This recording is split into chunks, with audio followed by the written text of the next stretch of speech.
Hello, and today I thought I would talk about full body energy orgasms. They sound pretty great, right? And these are some of the workshops that I offer and the one-to-one sessions that I offer.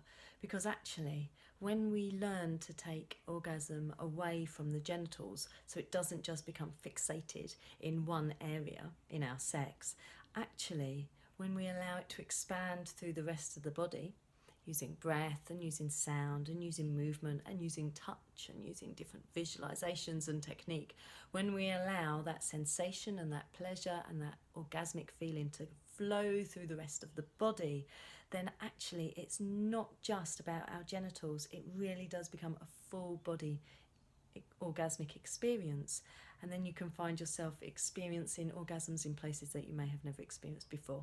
Maybe like a nosegasm, for example, is a real thing. A toegasm, an anklegasm, a heartgasm. Okay, and this might sound a bit bonkers, but it's actually not that hard to do.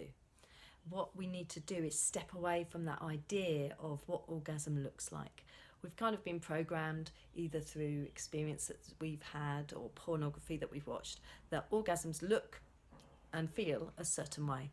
And that can be the ones that are for men attached to ejaculation, and for women often attached to the clitoris orgasm. And those are two types of orgasms that I refer to as the peak orgasm. So they build, get to a peak, boom, there's an intense moment, and then generally there's a crash afterwards, or an energy loss, or we get a bit sleepy, or maybe a bit emotional and a bit teary. Or actually, we can just kind of disconnect a bit from ourselves and from our partners. Whereas if we allow ourselves to go into full body orgasmic experience, that's a wave that we ride, which doesn't ever particularly peak, but it also doesn't end. So it's just that massive experience that can go on for days, weeks, months. And what stops us getting there? What stops us getting to full body orgasmic experience? For me, there are a load of different things that stop me. If I'm cold, or if I'm ill, or if I'm stressed, or if I'm tired, or if I'm recovering from an illness or surgery or anything like that.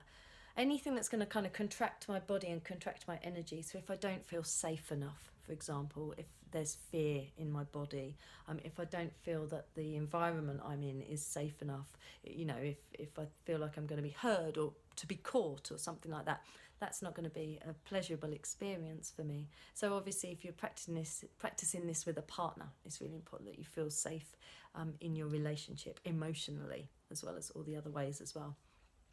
And also, yes, if we're attached to orgasm looking and feeling a certain way, like that peak orgasmic experience, this can, really drop our flow. So I'm really looking forward to offering my workshops coming up in 2020, and my retreats as well on full body orgasm experience.